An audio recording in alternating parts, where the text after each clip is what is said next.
안녕하세요. 나이가 먹을수록 느끼는 게 뭔 줄 아세요? 20대 때 제 주변을 빼곡하게 채우고 있던 친구들, 30대 되니까 반토막이 납니다. 40대가 되니까 반에 반토막이 나요. 50대가 되니까 이제는 한 손으로 꼽을 수 있을 정도로 또 반토막이 났어요. 이게 그래요. 해가 바뀔수록 조금씩 더 촘촘한 걸음망을 놓고 친구를 꼭 길러내는 것처럼 나에게 꼭 맞는 친구들만 제 주변에 고운 밀가루처럼 남게 되는 느낌입니다. 그래도 그렇게 남아있는 친구들이요. 몇십 년 동안 입었던 옷처럼 꼭 맞고 내가 꼭 필요할 때마다 내 인생의 보검처럼 나타나서 멋지게 딱 휘둘러 주는데 그게 그렇게 또 든든할 수가 없어요. 오늘은 그렇게 제 체에 걸러지고 남겨진 저의 보검 같은 친구들에 대한 얘기를 한번 해보려고요. 그 친구 덕분에 제가 이번에 아주 제 인생뿐만 아니라 제 딸의 인생을 구한 일이 있었거든요. 다른 건 몰라도 인생 살면서 억울한 일은 당하고 살지 말자주인데 이게 또 마음처럼 잘 안 돼요. 요즘엔 나이 먹으니까 보이스피싱 전화도 보이스피싱인 줄 모르고 친절하게 받고 응대하다가 딸한테 퍼뜩 혼나면서 전화를 끊을 때가 한두 번이 아니라니까요. 제가 오늘 얘기할 친구의 이름은 미연이에요. 제 이름은 미자고요. 미연, 미자, 한자만 달라서 어렸을 때부터 둘이 꼭 자매가 아니냐고 그런 얘기도 많이 들었죠. 이름이 한자만 다른 것 치고는 저희 인생은 완전히 달랐습니다. 어쩔 땐 제가 미연이랑 자매였으면 좋겠다 싶었던 날도 많았죠. 저희 집이 찢어지게 가난하고 늘 큰 소리가 났던 것과 다르게 미연이네 집은 항상 화목하고 행복해 보이기만 했거든요. 우리 아버지가 평생 벌어도 저걸 살 수 있을까 싶은 고급 외제차에 높은 담벼락을 가진 넓은 집. 옷에서는 항상 좋은 향기가 나고 동네에서는 한 번도 보지 못한 좋은 가방과 신발을 가지고 다녔어요. 이거 어디서 샀냐 물어보면 서울에서 친척이 백화점에서 사다 준 거다. 뭐 아버지가 출장을 다녀와서 어디 외국에서 사다 준 거다. 항상 이렇게 대답을 하니까 애들한테 부러움의 대상이었죠. 그에 반해서 제가 가지고 다니는 물건은 항상 한 대 아니면 두 대에 걸쳐 가지고 온 나름대로 역사와 사연이 있는 물건들이에요. 뭐 필통 하나를 써도 거기에 이름이 몇 개가 써져 있는지 몰라요. 이름 하나가 써져 있고 검은색 사인펜으로 줄이 쭉쭉 두 줄이 그어져 있고 그 옆에 또 이름이 하나 써 있고 저는 누가 또 물려받게 될지 모르니까 그 필통 하나도 소중히 다루며 쓰게 되는 거죠. 그런데 그렇게 완전히 다른 인생을 살고 있는 미연이랑 대체 어떻게 친해지게 됐냐고요? 애들이 친해지는 방법이 뭔 줄 아세요? 그렇게 다른데도 기가 막히게 공통점을 찾아내게 되거든요. 완전히 정반대의 인생을 살고 있는 것 같은 미연이와 저의 공통점은 대체 무엇이었을까? 저도 몰랐는데요. 그걸 나중에서야 알게 된 거예요. 미연이의 엄마가 저와 마찬가지로 새엄마였다는 점이죠. 전 한 번도 저희 엄마가 새엄마였다는 사실을 부끄러워한 적이 없었어요. 오히려 저희 아버지가 어머니 돌아가신 이후로 새로 결혼을 하셔서 훨씬 더 좋았는걸요. 젊고 예쁜 엄마가 생겨서요. 그런데 미연이는 새로운 엄마가 생겼다는 것이 내심 부끄러웠던 모양이에요. 한 번도 엄마를 엄마라고 불렀던 적이 없었대요. 너 미연이네 엄마 한 번도 못 봤어? 미연이네 엄마 엄청 어리잖아. 지난번에 누가 미연이네 엄마 실제로 본 적 있는데 이모인 줄 알았다고 그러던데? 나도 봤어. 지난번에 미연이 아파가지고 숙제 전해주러 갔었는데 미연이 집에 있냐고 뭐 전해주러 왔다고 했었는데 엄청 어리고 화장도 엄청 진한 한 사람이 나와가지고 내가 미연이 엄만데 너네 이름이 뭐니 이랬다니까? 이모가 아니라 완전 언니야 언니. 애들이 그렇게 신나서 떠들어대는 모습을 보고 그제서야 왜 미연이가 자기 엄마를 그렇게 끔찍하게도 사람들에게 보여주기 싫어했는지, 왜 죽어도 엄마 소리를 하지 않았는지 알게 됐죠. 애들이야 그렇게 보이는 대로 순수하게 얘기를 했을지 몰라도 어른들은 더 했습니다. 미연이네 아버지는 동네에서 뭐 무역이라든가 하여튼 엄청 큰 배를 타고 왔다 갔다 사업을 하시는 분이었거든요. 우리 동네에서 제일 높은 담벼락에 제일 큰 집에 사시는 분이니까 동네에서 모르는 사람이 없는 유명 인사였죠. 그리고 미연이의 아버지만큼이나 유명한 사람이 미연이의 엄마였습니다. 뭐 그 배가 엄청나게 작을 때부터 뒷바라지를 다 했던 그 사업의 숨은 공신이라나 뭐라나. 그때는 공신이 뭔 뜻인지도 모르고 어른들이 그렇다고 하니까 그냥 그런가 보다 했었는데 여튼 그런 사람이랑 계속 살지 않고 미연이네 아버지는 그렇게 젊고 어린 여자랑 바람을 피우게 된 거예요. 동네가 좁으니까 소문이 얼마나 빨리 도는데요. 한동안 발칵 뒤집히고 난리도 아니었어요. 돈 꽤나 있는 집이니까 입 한 번 잘못 놀렸다가 명예훼손인지 뭔지 그걸로 고소장을 받았던 사람들도 여럿 나오니까 그 뒤에는 숨어서 쑥덕거리긴 해도 대놓고 뭐라고 하는 사람은 확 줄었는데 한동안 자기 뒷바라지 해준 여자 놔두고 젊은 꽃뱀이랑 바람 피운 파렴치한이라고 지나갈 때마다 사람들이 손가락질하고 수군거리고 난리도 아니었죠. 그 가운데 고스란히 끼어있던 미연이는 대체 무슨 죄란 말입니까? 그저 못난 아버지를 둔 죄밖에 더 있겠어요? 솔직히 그런 미연이가 불쌍하고 안쓰러워서 처음에 더 친하게 지내려고 다가갔던 것도 있었던 것 같아요. 야, 너 미연이냐? 내 이름은 미자다. 우리 한 글자밖에 차이 안 나네?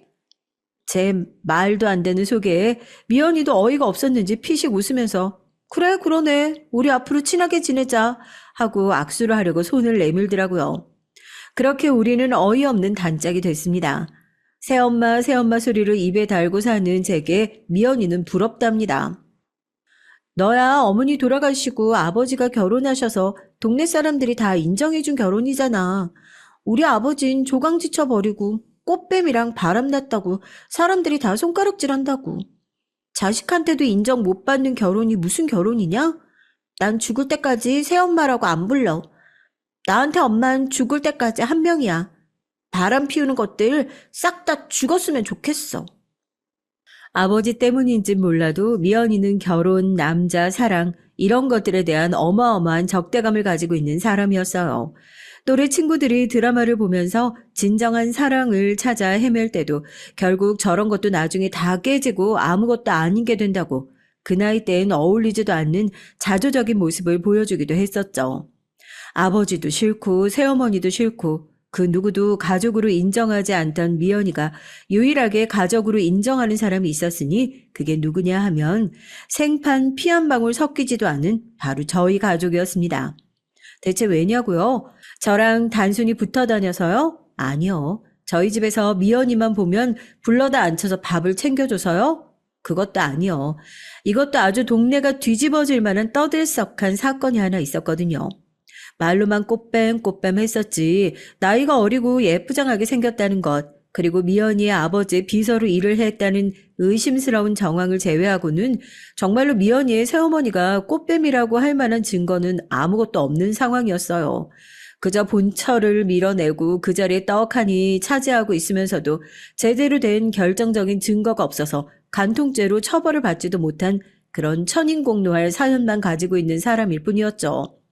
뭐 이제 미연이 아버지가 늙어서 죽고 나면 딸한테 돌아가는 유산을 제외하고서 저 불려시 같은 여자가 얼마나 재산을 빼앗아 먹을지 그게 사람들의 관심사가 되기도 했고요. 그런데 또 그렇게 따지고 보면 미연이 아버지는 살 날이 많이 남고 정정하셨단 말이에요. 그렇게 생각하면 저 두 사람 진짜로 사랑하는 사이인가 싶기도 한데 여튼 수상쩍은 게 한두 가지가 아니었죠. 그런데 이 꽃뱀이 미연이 아버지를 제대로 털어먹으려고 했다는 것을 다른 사람도 아니고 저희 가족이 덜미를 잡았다는 거 아닙니까?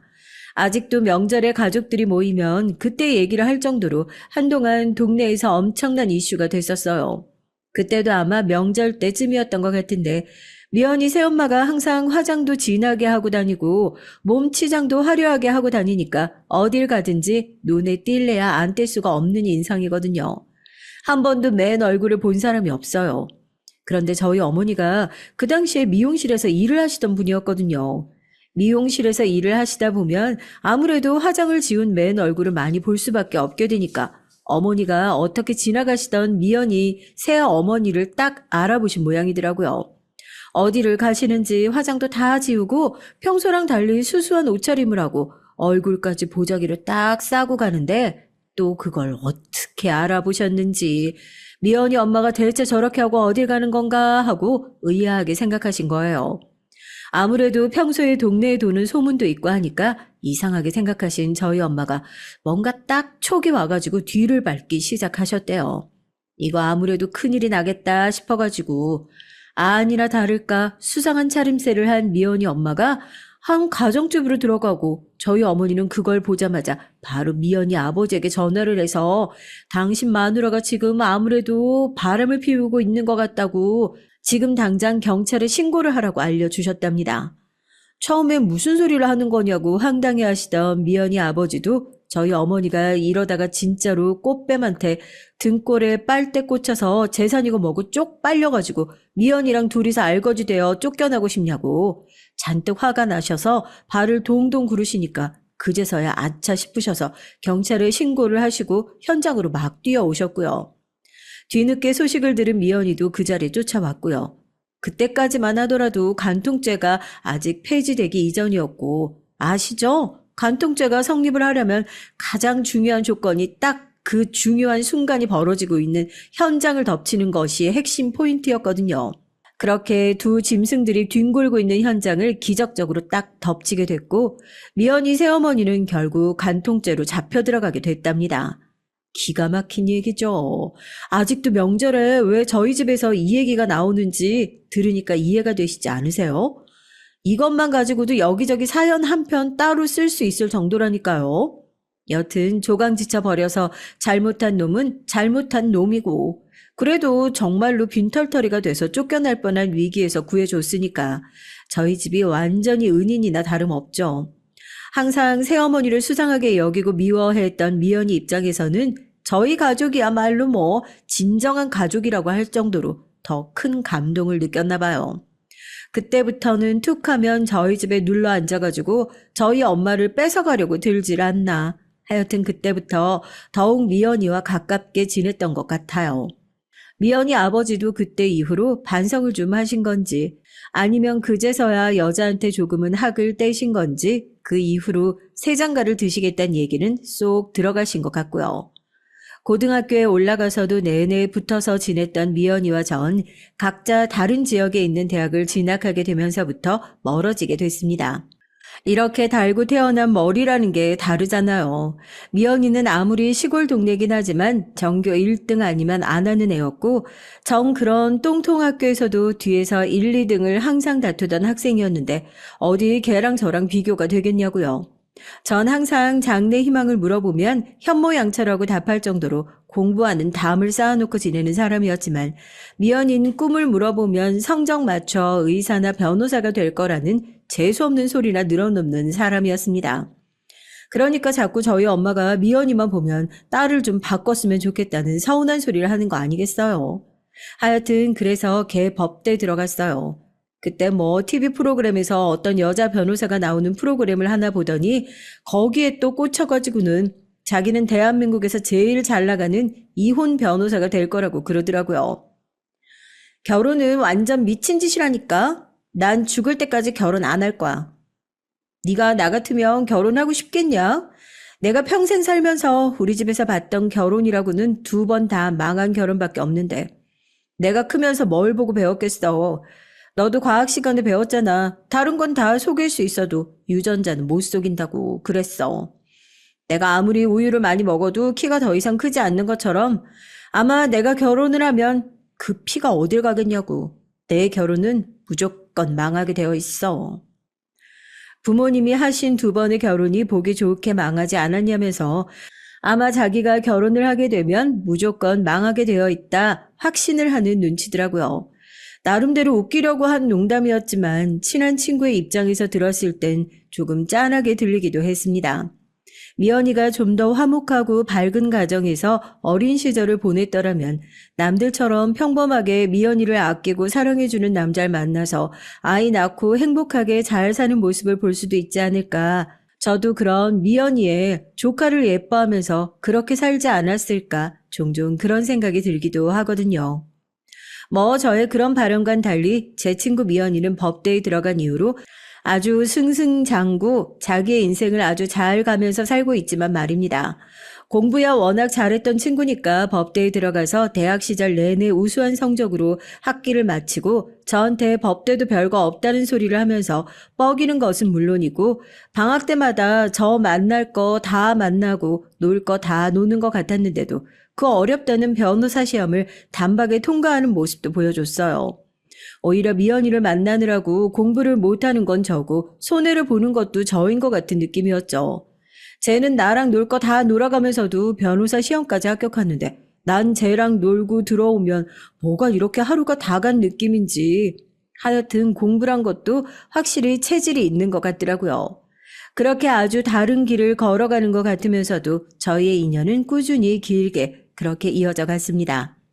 승승장구하는 미연이와 달리 전 겨우겨우 대학을 졸업해서 그래도 밥벌이 정도는 할 수 있는 회사에 들어가게 됐고요. 그것도 회사라고 첫 월급을 타서 가족들 내복을 사가지고 고향에 돌아가니 부모님이 어찌나 좋아하시던지요. 보잘것없는 월급이었지만 종종 그렇게 가족들 선물도 사고 가끔씩 미연이를 만나서 먼 나라 얘기 같은 법조계 얘기도 들으면서 즐거운 시간을 보내고요. 회사에서 저를 예뻐라 하는 직장 상사의 소개를 받아서 남편도 만나게 되었고 뭐하러 불구덩이에 제 발로 걸어 들어가냐는 미연이의 핀잔을 들으면서 결혼도 하게 됐습니다. 투덜거리는 말과 달리 결혼식장에서 가장 큰 화환을 보내던 나의 가장 친한 친구. 축의금은 또 어찌나 크게 했는지 나중에 정산을 하다가 남편이 이 친구는 대체 어떤 친구냐면서 깜짝 놀라기도 했었죠. 하여튼 의리 빼면 시체인 사람이라니까요. 예쁜 딸도 얻었어요. 가족을 제외하고 가장 먼저 달려온 사람이 누구였는지 이젠 말 안 해도 아시겠죠? 주변에서 미연이를 두고 대모님이라고 그래요. 그 정도로 저희 딸을 예뻐했습니다. 자기는 결혼을 절대 안 한다. 자식은 절대 안 낳는다. 아시잖아요. 걔가 어떤 어린 시절을 겪었는지. 그러면서도 이상하게 저희 딸만 보면 예뻐서 어쩔 줄을 몰라요. 참 이상하죠. 우리 현송이 보면 나도 애 키우고 싶다는 생각이 든다니까.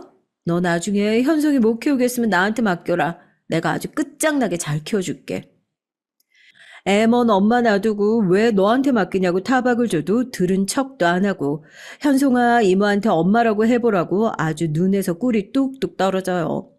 애 버릇 나빠진다고 용돈도 함부로 주지 말라고 해도 꼭 저 안 보이는 데서 몰래 애 갖고 싶어하는 장난감이며 인형이며 사서 챙겨주고 어디 출장을 다녀와도 제 선물 한 번을 안 사오는 애가 저희의 선물은 꼭 사오고요.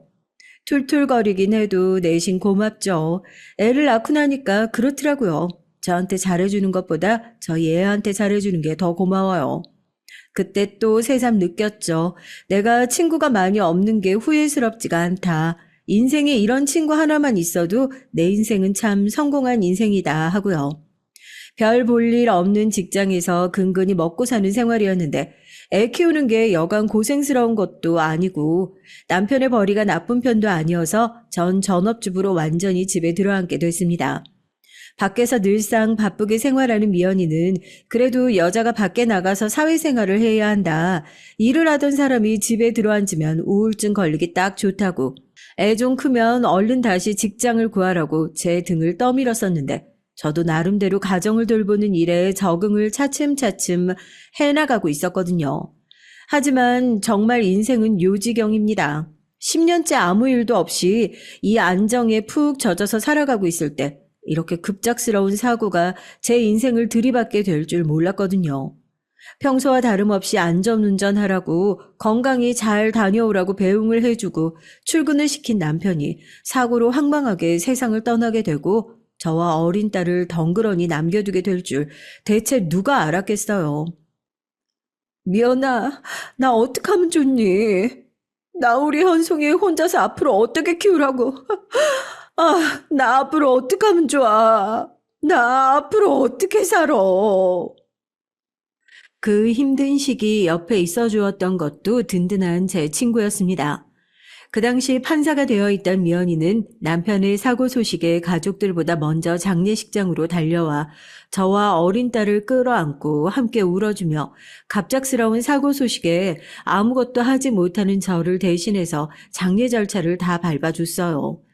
저에게 못 살긴 왜 못 사냐고 현송이를 봐서라도 이제부터 더 악착같이 살아야 한다면서 내 친구는 그렇게 기운 빠진 소리나 하는 한심한 애가 아니라고 넋 빠진 저를 따끔하게 다잡아 주었기에 제가 슬픔에 오래 빠져있지 않고 얼른 빠져나올 수 있었습니다.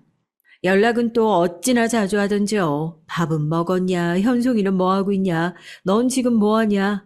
남편이 세상을 떠난 직후에 아주 남편보다 더 자주 연락하는 통에 어쩔 땐 좀 귀찮다 싶을 때도 있었다니까요. 나 정말로 괜찮다고 이제 이렇게 연락 자주 안 해도 된다고 아무리 얘기를 해봐도 소용이 없었죠. 내가 너 걱정돼서 그러는 줄 아냐고. 우리 현송이 목소리 듣고 싶어서 연락했다고. 말은 그렇게 해도 혼자 있는 제가 괜히 안 좋은 생각을 할까봐 그런다는 걸 누가 모르겠어요. 그 마음이 따뜻하고 고마워서 더 잘 사는 모습을 보여주려고 부단히 노력을 했던 것 같습니다. 한동안 일을 안 해서 무슨 일부터 해볼까 고민을 하다가 당장 할 수 있는 일부터 해보자고 집 앞에 있는 카페에 이력서를 내서 아르바이트를 시작하고 딸이랑 같이 아침마다 수영을 다니기도 하고요. 오히려 그 전에 집에서 살림을 한답시고 아무것도 하지 않았을 때보다 더 바쁘고 즐겁게 살았던 것 같아요. 딸이랑 얘기도 더 많이 하고 나중에 딸이 그런 얘기를 하더라고요. 그때 엄마랑 이런저런 것들을 많이 해서 자기도 아빠가 하늘나라에 갔다는 생각을 빨리 떨쳐버릴 수 있었다고요. 그렇게 생각하니까 저 살면서 미연이 덕을 너무 많이 보고 살았던 것 같네요. 시간은 쏜살같이 흘렀습니다. 남편의 기일을 몇 번이나 챙겼고 장례식장에서 제 허루춤을 붙잡고 엉엉 울었던 딸은 이제는 제가 속상하면 어깨를 내어주고 제가 기댈 수 있을 정도로 훌쩍 커버리게 됐죠. 판사 일을 했었던 미연이는 판사 자리를 내려놓고 그토록 하고 싶어 했던 이혼 전문 변호사가 되어 사무실을 개업하게 됐고요. 확실히 집에서 보고 배운 게 있는 체감형 변호사라 그런지 경력직 무시 못하더라고요. 이제 뭐 하고 있냐고 카톡을 보내도 다음날 겨우 답장을 할 수 있을 정도로 완전 대박이 났습니다. 어찌나 바쁜지 주말에 얼굴 한번 보기가 그렇게 어려운 사이가 되었다니까요. 아참, 저희 딸은 간호사가 됐어요. 제가 딸을 낳을 때 다른 건 다 엄마 닮아도 제발 머리만은 닮지 말아라 하고 빌었는데 다행히 하느님이 그 기도를 들어주신 모양이더라고요. 현송아, 너 이번에 대학병원 들어갔다며? 주변에서 남자 소개시켜준다는 사람 많지? 절대로 받지 마. 아우, 이번에도 이모 사무실에 결혼한 지 얼마 안 된 신혼부부가 이혼하면 위자료 얼마 받을 수 있냐느니 재산 분할이 어떻게 되느냐느니 물어보러 왔다가 지들끼리 아주 가방으로 얼굴 치고 어쩌고 변호사 앞에서 그렇게 쌈박질을 하고 난리를 치는데 기가 막혀서 요즘 사람들이 그런다니까 아주 칼 같아요. 양보를 할 생각이 없어. 결혼할 때도 반반, 이혼할 때도 딱 반반. 그럴 거면 애초에 처음부터 그냥 결혼을 하지 말고 각자 반반으로 살지 그래. 그러니까 너도 결혼하지 말고 이모랑 그냥 평생 같이 살자. 응? 넌 왜 멀쩡한 우리 딸내미 온 새끼를 망치려고 그래? 이모가 이혼 전문 변호사라고 아주 멀쩡한 조카 시집 보내기 전에 이혼부터 시키려고 그러냐? 현송아 듣지 말어. 니네 이모가 요즘에 일이 어지간히 없는 모양이다. 우리 집에 와서 지 일이나 따르고 그런다. 우리 딸 안 된다. 차라리 그냥 나한테 수입료를 달라고 그래. 내가 챙겨줄 테니까. 오랜만에 놀러온 미연이가 애꿎은 저희 딸을 붙잡고 결혼을 하지 말라는 둥 헛소리를 하길래 제가 왜 제 딸을 걸고 넘어가냐고 버럭 화를 내니까 저희 딸이 그런 저희를 보고 두 분은 아직도 그렇게 싸울 힘이 남았냐고 참 정정하다고 웃으면서 그래요. 이모한테는 미안한데 잘 만나고 있는 남자가 있다고요. 순간 배신감이 확 느껴지는 거 있죠? 제가 우리 딸을 얼마나 애정으로 키웠는데 엄마한테 한 번도 남자친구 얘기를 꺼낸 적이 없었는데 이렇게 서프라이즈로 발표를 하다니요. 놀라긴 미연이도 마찬가지였나 봐요. 대체 어떤 남자냐고 엄마한테도 이모한테도 검증도 안 받고 어떻게 벌써 남자친구를 사귈 수 있냐고요. 저희 둘 다 일심동체가 돼서 막 화를 내기 시작했죠. 저희 딸이 일반 병원에서 근무를 하다가 대학병원에 들어가게 되면서 차를 바꿨거든요. 그때 만나게 됐었는데 우연히 병원에서 다시 만나서 사귄 지 꽤 됐답니다. 자기들끼리는 결혼 얘기까지 오간 모양이더라고요. 엄마한테 한마디 말도 없이 그랬다는 게 새삼 배신감이 느껴지긴 했지만 제가 또 그런 면에서는 꽤나 개방적인 인간이기도 하거든요. 지들끼리 좋다고 하는데 반대할 이유가 뭐가 있어요. 데리고 와서 인사나 한번 시켜라. 미연이가 또 자기도 껴달라고 그럽니다. 제가 직업에 대한 편견을 가지고 있는 건 아니지만 자동차 딜러라고 하는 직업이요. 영업직이잖아요. 겉으로 보여지는 걸 중요하게 생각해서 그런지 사위의 첫인상이 썩 좋지는 않았습니다. 뭐라고 해야 될까요? 겉멋이 좀 찌들어 있는 것 같은 느낌이라고 할까요? 정장만 입고 있지 건들건들한 게 꼭 나이트에서 일하는 사람 마냥 아무리 봐도 내 딸이 아까운 것 같아서 아우 하필 골라도 저런 놈을 골랐을까. 엄마는 마냥 속이 타고 있는데 부모님은 뭐 하시냐. 그래 모아둔 돈은 얼마나 있나.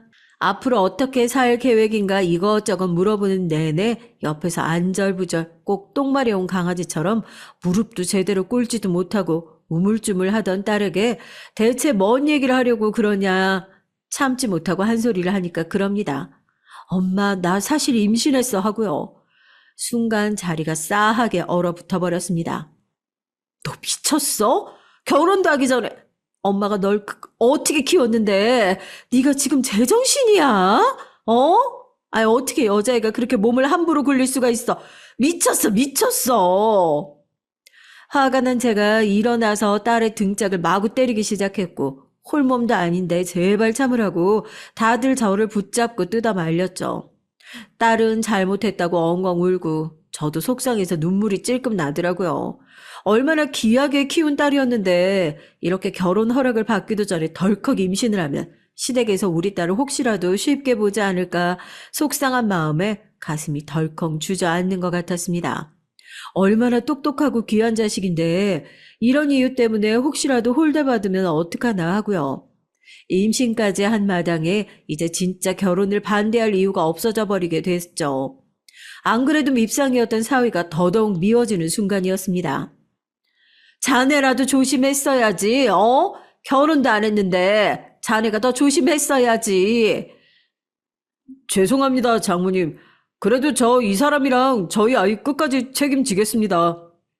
말은 번지르르 하더라고요. 그럼 책임져야지 책임 안 지면 어쩔 거냐고. 지끈거리는 머리를 부여잡고 두 사람을 돌려보냈습니다. 애타는 제 마음 누가 이해를 해주겠어요. 속상해서 끙끙 앓는 저를 미연이가 위로하더군요. 자식이 없어서 네 마음을 다 이해는 못하겠다만 그래도 두 사람이 저렇게 좋다고 하고 책임지겠다고 하는데 여기서 혼자 마음 아파해봤자 너만 속상하다고. 그냥 두 사람 인정해주고 기쁘게 받아줘야 너도 덜 속상하다면서요. 후다닥 나가서 뭘 사가지고 들어오나 했더니 맥주더라고요. 꿀꿀한데 이거나 마시고 털어버리자고. 하여튼 제 속 풀어주는 방법은 세상에서 제일 잘 아는 사람입니다. 그렇게 맥주 한 캔씩 나눠 마시고 겨우 마음 달래고 딸한테도 아까는 엄마가 미안했다고 너 좋아하는 곰국 끓여 놓을 테니까 가져가라고 그렇게 문자를 해놓고 첫 인사 자리가 무사히 지나가게 됐어요. 또 사람이 계속 보면 정이 든다고 매번 찾아와서 장모님 소리를 들으니까 어떻게 정이 안 가냐고요. 첫 만남에 딱딱하게 굴었던 모습은 온데간데 없이 저도 그 다음부턴 우리 사위 하면서 얼마나 챙겼는지 몰라요. 딸 애 배가 불러오기 전에 서둘러서 결혼을 시키고 나서부터는 정말로 내 친구다 생각하고 열심히 챙겼죠. 사위 사랑은 장모라는 말 다들 아시죠? 우리 사위만큼 그 말을 온몸으로 느낀 사람이 또 있을까 싶네요. 저뿐만이게요. 미연이도 마찬가지였습니다. 제 가족이 됐으면 자기 가족이나 마찬가지라면서 얼마나 살뜰하게 챙겼다고요. 현성이한테 이모 얘기 많이 들었지? 골치 아프겠지만 장모님 두 분 모시고 산다 생각해요. 사위 명함 한 박스 가져와 봐. 복 받은 줄 알아. 한 명 더 있는 장모님이 아주 잘 나가는 이혼 전문 변호사거든. 내 사무실에다가 사위 명함 딱 깔아줄 테니까 앞으로 바빠질 줄 알아. 애 낳고 나면 돈 들어갈 곳이 한두 군데냐고. 차 열심히 팔아서 유모차 좋은 거 사줘야 할 거 아니야. 현송아, 이모가 널 이렇게 생각한다. 미연이는 사무실에다 저희 사위 명함까지 놔줘가면서 상담을 받으러 온 손님들에게 홍보를 해주기도 했어요. 워낙 수완이 좋은 친구라서 사건을 무사히 해결해주고 나면 안 그래도 뭐라도 해주고 싶은 손님들이 많았는데 그러면 나중에 차 바꿀 때 되면 이쪽에서 좀 바꿔줘라 말이라도 해주면 또 그 명함을 받고 간 손님들이 실제로 사위에게 연락을 해가지고 계약까지 성사된 사례들이 꽤나 됐었나 봐요. 저희 딸이 이모 덕분에 요즘 남편이 정말 눈꽃 뜰 새 없이 바쁘다고 너무 고맙다고 따로 찾아와서 인사를 했다고까지 하니까 저도 미연이한테 너무 고맙더라고요. 정말 제 사위까지 자기 가족으로 생각하고 제가 챙기지 못하는 부분까지 대신 생각해 주는 것 같아서요. 말로만 네 가족이면 내 가족이다 얘기하는 사람과 달리 미연이는 항상 행동으로 보여주는 사람이거든요. 한다면 하는 화끈한 사람 있잖아요. 그런데 사람이요, 이런 도움을 받으면 정말 고마워서 절이라도 해도 모자랄 판이잖아요. 그렇잖아요. 세상에 이런 가족이 어딨냐고요. 이런 귀인이 어딨어요. 다른 것도 아니고 자기 마누라 잘 되라고, 뱃속에 있는 자기 아이 잘 되라고 온 가족이 나서서 도와주고 있잖아요. 남자는 왜 돈이 많아지면 슬슬 다른 생각을 한다고. 이모 덕분에 남편이 눈꽃 뜰 새 없이 바쁘다고 했던 저희 딸의 얘기가 생각나네요. 저희 딸은 알고 있었을까요? 자기 남편이 그런 이유 때문에 집에도 제대로 들어오지 않고 바쁜 것이 아니었다는 걸요. 넌 정말 유난도 그런 유난이 없다. 아이 뱃속에 애가 무슨 갑자기 엄마가 해준 갈비찜이 먹고 싶대? 애가 무슨 그렇게 구체적으로 먹고 싶은 게 있니? 그냥 네가 먹고 싶어서 그러는 거 괜히 애 핑계 대고 있어. 알겠어. 엄마가 해놓을 테니까 이따 저녁에 와서 가지고 가. 육아휴직은 언제부터 쓰려고 그래? 적당히 무리해. 아이 얼른 끊어. 엄마 장 보러 가게. 갑자기 딸한테 연락이 왔어요. 이제 7개월 차에 접어들어가지고 일을 하는 것도 힘들 텐데 아직은 쌩쌩하다면서 갑자기 엄마가 해준 갈비찜이 너무 먹고 싶다고. 어디 멀리 여행 가는 것처럼 꼭 한솥단지를 끓여달랍니다. 너는 참 먹고 싶은 것도 구체적으로 많다고 하면서도 다른 것도 아니고 뱃속에 아기 핑계를 대면서 엄마가 해준 음식을 찾는 딸이 귀엽기도 하고 기특하기도 해서 웃으면서 장을 보러 가야겠다고 얼른 몸을 일으켰죠. 어렸을 때도 꼭 갈비찜을 해주면 엄마가 해준 갈비찜이 세상에서 제일 맛있다면서 식탁 앞에 앉아서 밥도 안 먹고 그 짠 갈비찜을 배가 빵빵해질 때까지 먹고 짜가지고 밤새 깨서 물을 몇 잔이나 마시던 애였는데 예나 지금이나 변한 게 없구나 싶어서 웃기도 하고요. 그렇게 장을 보러 장바구니를 챙겨가지고 즐거운 마음으로 나갔습니다. 날씨는 또 어찌나 좋은지요. 요즘에는 뭘 사야 되는지 하도 깜빡깜빡해서 딱 마트에서 사야 할 것만 적어놓은 종이를 들고 마트로 향하다가 깜빡하고 길을 잘못 들은 거 있죠. 나이가 먹으니까 이렇게 뭐 하나 집중하면 뭐 하나를 까먹곤 한다니까요. 골목 하나를 잘못 들었을 뿐인데 술집이며 모텔이 질비한 거리더라고요. 망측하고 남사스러워가지고 얼른 돌아서 나가야겠다 하는데 순간 발이 탁 하니 멈췄습니다. 저 끝에서 뭔가 익숙한 얼굴을 본 것 같았거든요. 아니겠지, 설마 아니겠지 하고 천천히 다가갔습니다. 여자의 어깨에 다정하게 팔을 두르고 이제 막 모텔로 들어가려는 남자, 고개를 돌리고 여자의 귀에 대고 얘기를 하는 순간 얼굴이 확실하게 보였고 그 순간 그놈의 얼굴이 제대로 보이자마자 그놈의 머리채를 뒤로 확 잡아당겼습니다. 악소리를 지르면서 팔을 허우적거리고 옆에 있던 여자도 아줌마 이게 뭐 하는 짓이냐고 하면서 제 팔을 잡더라고요. 누구겠어요. 지금 이 시간에 사무실에서 멀쩡하게 일을 하고 있어야 하는 제 사위놈이었습니다. 이 미친놈아, 너 지금 내 딸 두고 뭐 하는 짓이야? 네가 사람 새끼냐? 네가 인간이야? 너 미쳤어? 이거 놓으세요. 이거 왜 이래요, 장모님? 남자가 바람 좀 필 수 있죠. 이것도 다 사회생활이라고요. 저 지금 영업하고 있는 겁니다. 남자가 돈 좀 벌려면 이렇게 더러운 일도 억지로 해야 하고 그런 거라고요. 영업일이 어디 쉬운 줄 아세요? 뻔뻔하기 짝이 없는 놈이 하는 소리 좀 보세요. 자기는 영업일을 하려고 그랬다면서 장모님 때문에 어마어마하게 큰 손 고객을 지금 놓치고 있는 거라고 하더라고요. 그 얘기를 듣자마자 제가 사위놈의 뺨을 그 자리에서 시원하게 갈겼습니다. 다시는 내 딸 얼굴 볼 생각도 하지 말라고요. 부들거리는 손을 꼭 부여잡고 그 자리에서 택시를 타고 바로 딸의 병원 앞으로 가서 딸을 기다렸어요. 무슨 말을 해야 될까, 어떤 얘기를 해야 딸이 상처를 받지 않을까 하고요. 병원 앞 벤치에 앉아서 무작정 딸을 기다리는데 만삭인 딸에게 어떻게 이혼 얘기를 꺼내야 할지 참 착잡하기만 하더라고요. 이럴 때 생각나는 것이 오래된 친구의 얼굴뿐이었습니다. 울면서 미연이에게 전화를 했어요. 제발 나 좀 도와줄 수 있겠냐고요. 미연이는 참 웃기더라고요. 아무것도 묻지도 않고 그냥 너 어디냐고 대뜸 그러더라고요. 딸 병원 앞 벤치다. 그러니까 당장 거기로 가겠다고 전화를 뚝 끊고 30분도 되지 않아서 일이고 뭐고 다 팽개치고 제가 있는 곳으로 달려와 줬습니다. 얼굴을 보자마자 제가 눈물을 펑펑 쏟으면서 오늘 제가 봤던 얘기를 모두 털어놨습니다. 마치 제 일처럼 화를 내주더라고요. 찢어 죽일 놈, 말려 죽일 놈, 세상에 욕이란 욕은 다 하면서 자기의 모든 것을 걸고 꼭 그놈을 다시는 사회에서 얼굴도 못 들고 다닐 정도로 망가뜨려 주겠다면서요. 저희 걱정은 오로지 딸뿐이었죠. 다른 건 다 좋은데 만삭인 딸에게 이 얘기를 어떻게 전하냐, 이게 가장 큰 걱정이었습니다. 둘이서 벤치에 나란히 앉아서 한숨만 푹푹 쉬고 있었죠. 미연이가 그래요. 어차피 맞아야 할 매라면 빨리 맞아야 한다고요. 자기는 어렸을 때 엄마가 꽃뱀인 것도 알고 다른 남자랑 살림을 차린 것도 어렴풋이 알고 있었는데 자기 아버지만 죽어라 모른 척하는 게 그게 더 싫었답니다. 이렇게 다 알게 된 마당에 둘이서 모른 척하고 숨기는 게 저희 딸한테 제일 못된 짓일 거라며 알게 된 이상 빨리 알려주자고 그러더라고요. 딸이 퇴근을 하는 시간에 맞춰서 연락을 했어요. 병원 앞에서 기다리고 있다고요. 딸이 깜짝 놀라서 한달음에 달려오더라고요. 무슨 일로 병원까지 왔냐고요.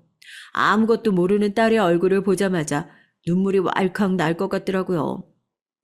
왜긴 왜야, 보고 싶어서 왔지. 너 당분간 휴가 좀 내. 엄마랑 이모가 꼭 해야 될 얘기가 있어서 그래. 갑작스럽겠지만 그냥 엄마 얘기 좀 들어줘. 엄마가 한 번도 이런 부탁 했던 적이 없잖아. 오늘은 엄마랑 좀 같이 자자. 김서방한테는 엄마가 얘기할게. 갑작스러운 제 얘기에 딸이 당황했지만 정말 제 말처럼 한 번도 그런 부탁을 했던 적이 없었으니까요. 딸은 알겠다고 하고 병원에 얘기를 하고 내려오겠다고 하더라고요. 그렇게 저희 셋은 집으로 돌아가게 됐습니다. 갈비찜을 하고 딸 혼자 박수를 치면서 신나게 먹고 묘하게 고요한 분위기에 딸도 뭔가 잘못된 것을 느꼈나 봐요. 대체 무슨 일이냐고 저희한테 묻더라고요. 무슨 얘긴지 솔직하게 얘기를 해달라고요. 아무 말도 할 수 없는 저를 대신해서 미연이가 우물쭈물하지 않고 딱 잘라서 얘기를 했습니다. 네 남편 바람 핀다고요. 딸이 젓가락을 탁 하고 떨어뜨리더라고요. 너 이제부터 마음 단단히 먹어야 돼. 너 이제 애 엄마잖아. 너희 엄마가 너 키우고 있다가 아버지가 돌아가셨을 때 다 포기하고 싶을 때 너 생각해서 버텼어. 너도 이제부터 그래야 돼. 마음 굳게 먹어. 그래야 그 파렴치한 놈 인생 종치게 할 수 있어. 이모 말 무슨 얘긴지 알지? 현송이 너 이모 믿지? 이모 우리나라에서 제일 잘 나가는 이혼 변호사야. 다른 건 몰라도 네 남편 다시는 그 파렴치한 얼굴 세상에 못 들고 다니게 해줄게. 그거 하나는 약속할게. 그래도요, 참 저희 딸이 대견해요. 엉엉 울고 마냥 괴로워할 줄만 알았는데 어머니라는 존재는 참 강한가 봅니다. 이를 꽉 깨물고 아이를 생각해서라도 어떻게든 버텨보겠다고요. 그 인간 꼭 박살을 내달라고요. 고개를 떨구고 주먹이 하얗게 되도록 꼭 쥐고 떨리는 목소리로 말을 하더라고요. 어찌나 안쓰럽던지요. 저희 세 사람 그렇게 서로를 끌어안으면서 둘도 없는 복수국을 준비하기 시작했습니다. 미연이가 사무실에서 명함을 그냥 둔 게 아니더라고요. 미연이의 변호사 사무실을 거쳐간 사람들 중 사위에게 차를 계약한 사람들에게 전부 연락을 돌렸고 그중 사위의 내연녀를 안다는 사람이 나타났습니다. 사위의 내연녀는 사무실까지 들락날락한 모양이었어요. 두 사람은 사무실에서 부부 행세까지 했던 모양이더라고요. 실제로 두 사람이 부부가 아니라는 사실을 안 고객은 그 파렴치함에 치를 떨었습니다. 본인 역시 남편의 외도로 미연이의 변호사 사무실을 찾았던 사람이었으니까요. 아니, 저한테 분명히 부부라고 했었다니까요. 그 사람 보험 판매사잖아요.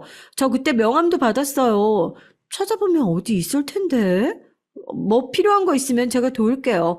저도 남편이 바람펴서 이혼했던 사람이잖아요. 그럼 마누라 뻔히 놔두고 사무실에서 지들끼리 부부 행세를 했던 거예요? 기가 막혀. 그 여자 어쩌면 남자 재산 누리고 그런 걸 수도 있어요. 저랑 둘이 있을 때 자기 남편이 어마어마한 부자라고 엄청나게 자랑했었거든요. 뭐 아버지가 화물차 운전을 하다 돌아가셨는데 그 사고로 보험금을 엄청나게 탔다고 그랬나? 하여튼 그것 때문에 집에 돈이 어마어마하게 많다고. 기억은 잘 안 나는데 아무튼 그걸로 거의 30분 가까이 자랑을 했거든요. 하도 말이 많아서 제가 아직까지도 기억을 해요. 그 얘기를 듣고 저희 셋 다 아차 싶더라고요. 그 여자가 말했던 보험금의 정체가 무엇인지 알았으니까요. 저희 남편 보험금이요. 화물차 사고로 탔던 어마어마한 보험금, 그거 제가 가지고 있는 재산이거든요. 그러니까 저희 사위는 제 남편이 사고로 받은 보험금이 자기 것인 것처럼 얘기를 하고 다녔고, 내연녀는 사위의 얘기를 철석같이 믿고 그 돈에 이끌려서 사위를 따라다니는 결국 끼리끼리 꼬이게 된 그런 상황이었던 거죠. 퍼즐이 딱 맞아 떨어지는 것 같더라고요. 얘기의 전말을 알고 나니까 더 기가 막힌 거 있죠? 저희 딸이 기가 차서 웃더라고요. 여태까지 그런 놈을 좋아했다는 사실도 어이가 없을 뿐더러 하루라도 빨리 이혼을 하고 싶다고요. 뱃속에 있는 자기 아이한테 그런 덜 떨어진 놈을 아버지로 만들어줄 수는 없다면서요. 그러면 이 두 인간들 어떻게 골려줄까 하다가 제가 그랬어요. 혹시 그 여자한테 우리 딸 절대 이혼해줄 생각 없어 보이는 것 같으니까 이혼 사무소 가서 상담이라도 한번 받아보라고. 그 변호사가 이혼 상담도 잘 해주고 부부 갈라놓게 하는 것도 전문이라고 얘기 좀 살짝 흘려줄 수 있어요? 미연아, 넌 그 여자 오면 우리 사위 완전 개털이라고. 그거 다 우리 집 돈이라고 얘기 좀 해줄래? 제 얘기에 미연이도 무슨 얘기인지 눈치를 챘고 사무실에 왔던 손님도 그러면 되겠다고 자기한테 맡기라고 얘기를 하더라고요. 얼마 못 가서 덜 떨어진 그 여자가 결국 미연이의 변호사 사무실에 예약을 잡았다면서 시간 맞춰서 사무실로 와서 재밌는 장면이나 구경하라고 하더라고요. 계획대로 되어가는구나 하고 미연이의 사무실로 달려갔습니다. 분명 그때 사위가 어깨를 두르고 있던 그 여자가 미연이의 사무실로 들어가더라고요. 얼른 비어있는 옆 사무실로 들어가서 두 사람의 얘기를 엿들었죠. 아주 가관이더라고요. 저 소개받았어요. 제 이혼 상담은 아니고요. 제가 만나는 남자가 있는데 여기서 그런 이혼 상담도 잘 해주신다고 해서요. 여자가 이혼을 절대 안 해준다고 하는데 제가 알기론 그 여자가 간호사고 재산도 하나 없는 걸로 알거든요. 어떻게 이혼시킬 방법 없을까요? 잘 찾아오셨네요. 남자분은 어떻게 재산은 좀 많으시고 뭐 재산은 어떤 종류래요? 보험금? 어머, 어떻게 하셨어요? 아버지가 화물차 사고로 돌아가셨는데 그걸로 탄 보험금이 엄청 많다고 해서 여자가 이혼을 안 해준다고 하더라고요. 지금 임신 중이라고 그러던데 그냥 보험금 좀 떼어주고 양육비 좀 떼어주고 이혼시키는 방법 없을까요? 아니면 남자라도 붙여가지고 그쪽이 잘못했다고 뒤집어 씌우고 이혼시키고 드라마 보니까 뭐 그런 방법도 있던데 그렇게 안 될까요? 예, 맞아요. 자동차 딜러고 마누라랑 속도 위반으로 결혼했고 당신이랑 자동차 판매점에서 부부 행세도 했고 귀책 사유는 아무리 따져봐도 남자 쪽이 더 많은 것 같은데 법정에 올라가는 순간 귀책 사유는 어떻게 따져봐도 남자 쪽에서 훨씬 많은 것 같고 간통죄가 폐지됐다고 하더라도 민사로 소송 거는 순간 상간녀 소송에서 패소하는 건 그쪽일 테고 그거 알고 계세요? 당신이 어떻게든지 빨대 한번 꽂아가지고 벗겨 먹어보려는 이 남자 완전 개털인 거. 그 남자가 주둥이 열심히 털어가며 가지고 있다고 하는 보험금, 그거 이 남자 거 아니야. 이 남자 마누라 아버지 거지. 지금 자기 장인어른 사고로 받은 보험금, 자기 손에도 없는 거, 그거 가지고 열심히 여자 꼬시려고 하는 거야. 당신 그거 완전히 넘어간 거라고. 뭐야? 당신 누구야? 당신이 뭔데 지금 나한테 그런 소리를 하는 거야? 당신 이거 다 알고 있었어? 지금 당신들끼리 짜고 치는 거야? 지금 나 속이려고 일부러 작정하고 달려든 거지? 그리고 이 사람이 거지라니 그건 또 무슨 소리야? 아이고, 이 순진한 인간아. 꽃뱀 짓을 하려면 조금 더 영악했어야지. 당신 완전히 호구 잡힌 거라고. 어떻게 벗겨먹을 대상을 잡아도 이렇게 거지를 잡았어. 거지를 잡기를. 다음번에 작업 칠 때 대상 고를 땐 조금 더 부자에다가 멍청한 남자를 골라봐요. 하필이면 이렇게 돈도 없고 영악한 놈을 골라가지고 돈도 못 벌어. 변호사한테 망신만 당한다고. 젊은 나이에 이게 무슨 꼴이야, 응? 정신 차리고 앞으로는 착하게 좀 살아요. 뭐 따질 거 있으면 저 문으로 나가가지고 당신 이렇게 만든 그 남자한테 가서 욕이라도 바가지로 하고 뺨이라도 시원하게 갈기던지. 그건 두 분이서 알아서 타협 보시고요. 어떻게, 뭐 아직도 물어보실 거 남았어요? 결제는 프론트에 가서 하시고 지금부터 상담하실 거면 추가 금액 결제하셔야 되니까 들으셔서 아시겠지만 제가 꽤나 잘 나가는 변호사여서 상담료가 굉장히 비싸거든요. 돈 많으시면 거기 계속 앉아서 저랑 이렇게 쓸데없는 대화 계속 하시든가요. 너무 통쾌해서 일을 하고 있는 딸한테 보여주려고 동영상을 찍고 있다가 웃음이 터질 뻔해서 하마터면 제가 옆에 있다는 걸 들킬 뻔했잖아요. 제 친구지만 변호사라 그런지 확실히 말은 참 잘하더라고요. 여자는 자기 분을 참지 못했는지 자리에 서서 악 하고 소리를 지르고 발을 쾅쾅 구르고 책상에 있는 물건을 집어던지고 한동안 난리를 치더군요. 미연이는 미동도 안 하고 여자가 집어던지는 물건값을 계산하는 건지 계산기를 들고 하나하나 물건값을 계산하면서 계산기를 두드리더라고요. 참 제 친구지만 독한 인간이다 싶었어요. 여자는 자리에 서서 제 사위한테 전화를 하더니 차마 사연으로 다 옮기지도 못할 심한 욕을 마구 퍼부었습니다. 야, 너 미친 거 아니야? 너 완전히 개털이라며. 거지 주제에 어디서 부자 행세를 하면서 누굴 속이려고 들어? 뭐? 결혼하면 너한테 보험금을 다 줘? 어디서 지 장인 보험금을 지 것처럼. 야, 너 거기 딱 기다려. 내가 오늘 너 완전히 죽여버리고 내가 너 튀면 지옥까지 쫓아갈 거니까 거기 가만히 서서 기다려. 알았어? 잠깐만 거기 가만히 있어요. 기물 파손죄까지 추가해서 경찰 부르기 전에 좋은 말로 할 때 프론트에서 여기서 다 부신 물건값 깔끔하게 다 결제하고 가요. 나 좋은 말로 하는 거예요. 지금 제대로 결제 안 하고 가면 그때부터 안 좋은 말로 얼굴 붉히면서 법정에서 얘기하는 거니까. 그 여자는 씩씩거리면서 또 꼬박꼬박 프론트에서 결제는 잘 하고 가더라고요. 여자가 나가고 미연이와 저는 하이파이브를 했습니다. 비록 이제 딸의 이혼 문제가 남아있긴 하지만 통쾌한 복수는 성공했으니까 첫발은 잘 뗐다 싶네요. 최고의 이혼 변호사 친구를 뒀으니 딸의 이혼 역시 잘 마무리될 거라 믿습니다. 안녕하세요. 저는 40대 유부녀입니다. 전 최근 사람 마음이라는 게 모두 나같지 않구나라고 뼈저리게 느낀 일이 있었어요. 그것도 가족이라고 생각했던 사람들에게 말이죠. 저는 삼형제의 장남과 결혼했습니다. 어쩌다 보니 한 집안의 맏며느리가 되었더라고요.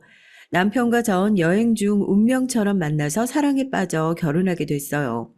여기까지 들으면 영화 속 한 장면 같죠? 하지만 현실은 영화와 너무 달랐습니다. 결혼식을 하고 신혼여행에서 다녀올 때까지는 몰랐죠.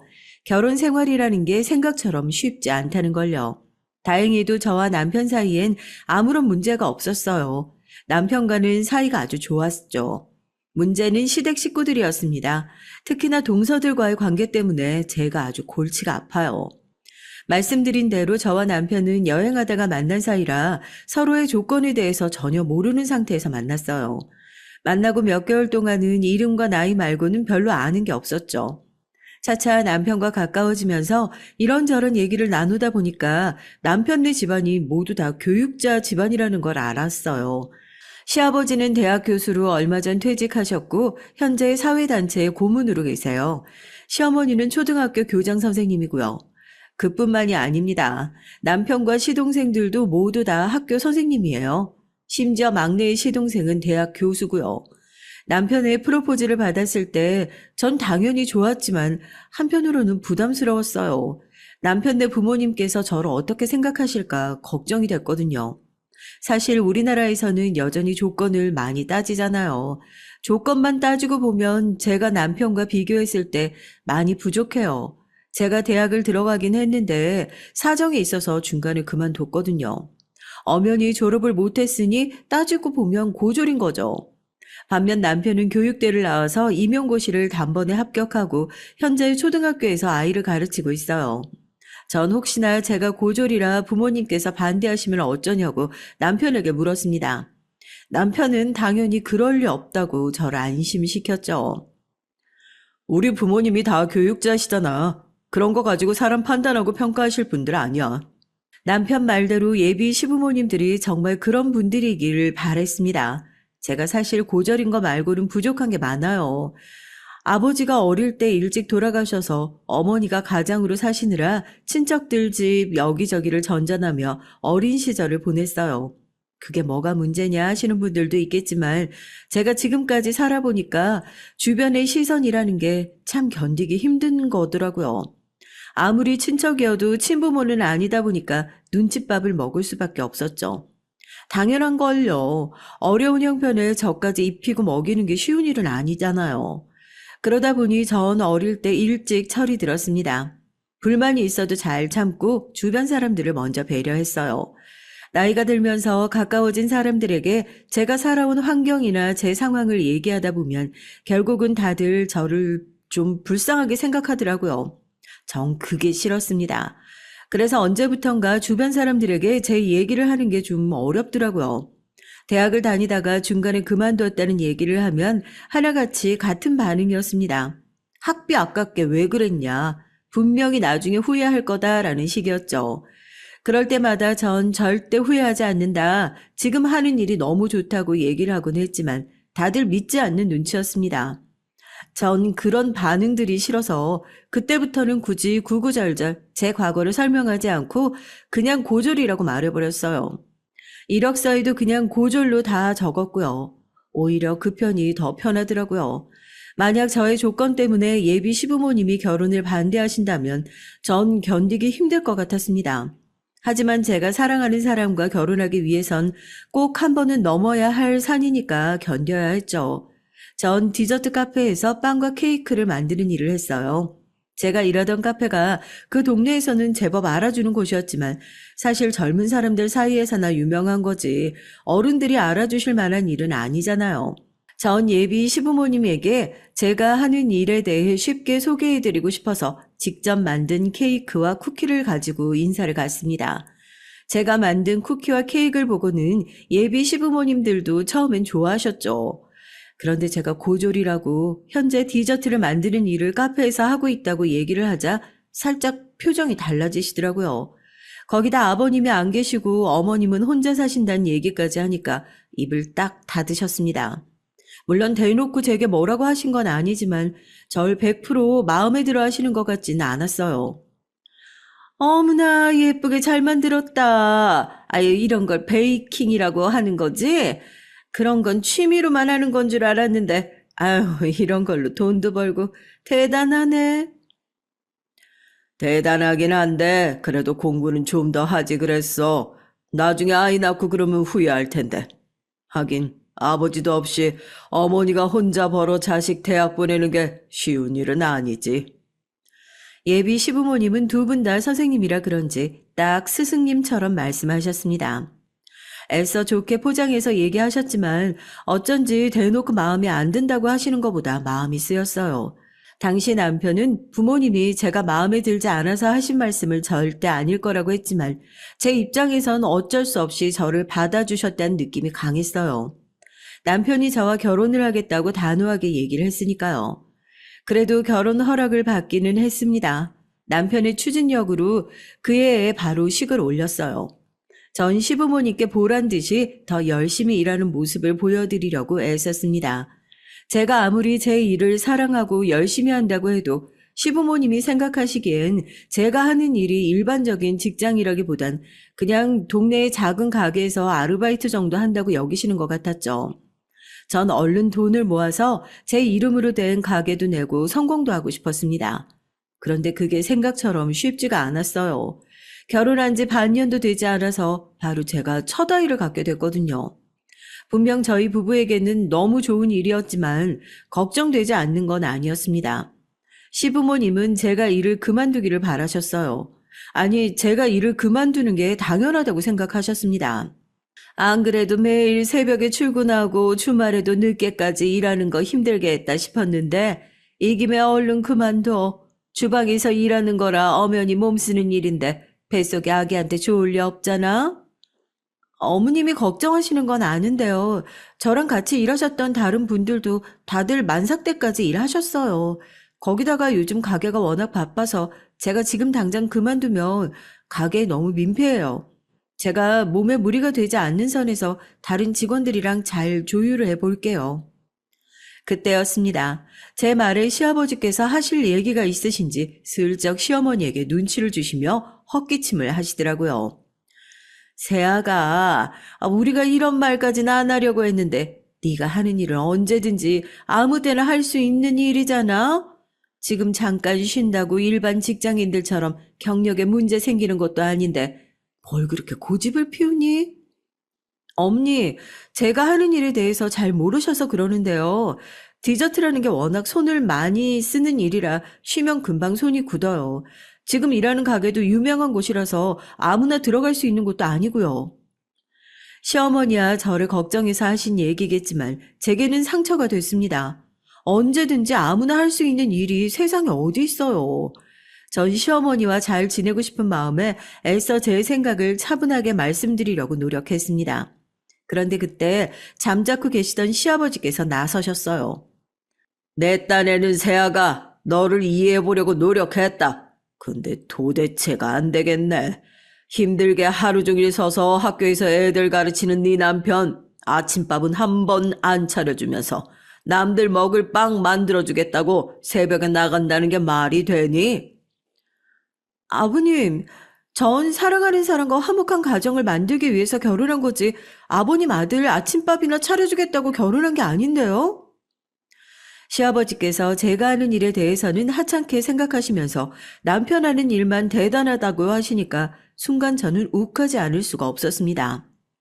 세아가, 너야? 그 학벌로 할 수 있는 일이 많지 않으니까 간절할 만도 하지. 그 마음 모르는 건 아닌데 어쨌든 지금 뱃속아기 생각해서 그냥 때려치우고 집에서 네 남편 내줘나 해. 그전에는 아닐 거라고 그럴 리 없다고 생각했지만 제가 임신 사실을 알았을 때 확실히 알았습니다. 시부모님은 겉으로는 저를 존중하는 척 하셨으면서 마음속으로는 제가 하는 일을 별거 아닌 일이라고 이미 단정짓고 계셨던 거죠. 아버님, 어머님이 생각하시기에 제가 별 볼 일 없는 일에 괜한 힘을 쏟고 있다고 생각하시는 것 같은데요. 제 일은 제가 알아서 하겠습니다. 그리고 뱃속의 아기나 남편 아침밥 같은 문제는 저희 부부 문제니까 저희가 상의해서 결정할게요. 그러니까 더는 제 일에 참견하지 마세요. 저도 순간 울컥하는 마음에 울분 섞인 목소리로 제 생각을 얘기했어요. 당연히 시부모님은 어이없다고 하셨죠. 저를 자기밖에 모르고 고집세뇌로 생각하시는 것 같았습니다. 그 정도를 가지고 결혼 생활이 뭐가 힘드냐고. 그 일은 시작에 불과했어요. 제 결혼 생활의 문제는 임신이나 출산, 시집살이 같은 게 아니었습니다. 진짜 시작은 바로 동서들의 등장이었어요. 시동생들이 결혼하면서 동서가 둘이 생겼는데 그때부터 전 신세계를 경험했습니다. 동서 둘 다 시아버지와 아주 밀접한 관계가 있었거든요. 동서들은 다 오래전부터 시아버지와 가깝게 지내는 대학 교수분들의 자제였습니다.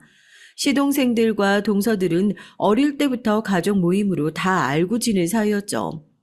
1, 2년 사이에 둘 다 결혼을 했어요. 거기다가 동서들이 둘 다 대학 교수예요. 전 결혼하고 나서 세상에 대학 교수가 이렇게 흔한가 싶을 정도로 저희 시댁에는 발에 치이는 게 대학 교수였습니다. 물론 동서들 친정들이 다들 좀 있는 집안이다 보니까 동서들 능력에 비해 운 좋게 좋은 자리를 하나씩 차지하고 있는 것 같았지만 제가 뭘 어쩌겠어요. 자기들 입으로 교수라고 하니까 그런가 보다 했죠. 그러던 어느 날이었습니다. 그날은 오랜만에 가족들이 다 모여 식사를 하는 자리였어요. 전 일찍부터 시댁에 가서 식사 준비를 하고 있었죠. 동서들은 다들 학교에 일이 많다면서 늦게 끝난다고 하더라고요. 시어머니도 퇴근하고 오신다고 했습니다. 전 이미 익숙했죠. 동서들이 둘이나 생겼어도 항상 이랬거든요. 전 차라리 집안일이 편했습니다. 원래 음식하는 걸 좋아하기도 했고요. 어머, 이거 갈비찜 너무 야들야들하게 맛있다. 우리 큰며느리가 암튼 음식하느니 기똥차게 한다니까. 그러니까요. 우리 형님은 이런 걸 다 언제 배우셨어요? 전 나이 먹었지만 지금까지 주방에 들어가면 막 떠올리고 긴장돼서 아무것도 못하는데. 요즘 세상에 여자들도 다 일하고 능력 있는데 뭐하러 주방일 들어가니? 돈만 있으면 핸드폰으로 다 배달되는 시대에. 역시 우리 아버님은 확 열리신 분이라니까. 제가 이래서 우리 아버님 존경해요. 어차피 가족들끼리 모여봐야 전 할 얘기가 없었어요. 식당 아줌마처럼 음식이나 만들고 상 차리는 게 훨씬 마음이 편했죠. 저더러는 남편 아침밥 좀 안 차렸다고 그렇게 성을 내시던 시아버지가 동서들한테는 반찬도 하지 말고 시켜 먹으랍니다. 동서들은 능력이 있으니까 그래도 된다고요. 시댁 식구들은 항상 저만 빼고 다들 화기애애했어요. 다들 교육을 전공하고 학교에서 일하는 사람들이다 보니까 만나면 얘기가 끊이질 않았죠. 남편은 중간에서 제가 어색해하지 않도록 중재해 주려고 노력했지만 소용없었어요. 이미 그들만의 세상이었거든요. 그리고 중요한 건 전 그 사이에 별로 끼고 싶지도 않았습니다. 그럴 정신도 없었고요. 왜냐고요? 전 어느새 아이 셋의 엄마가 되어 있었거든요.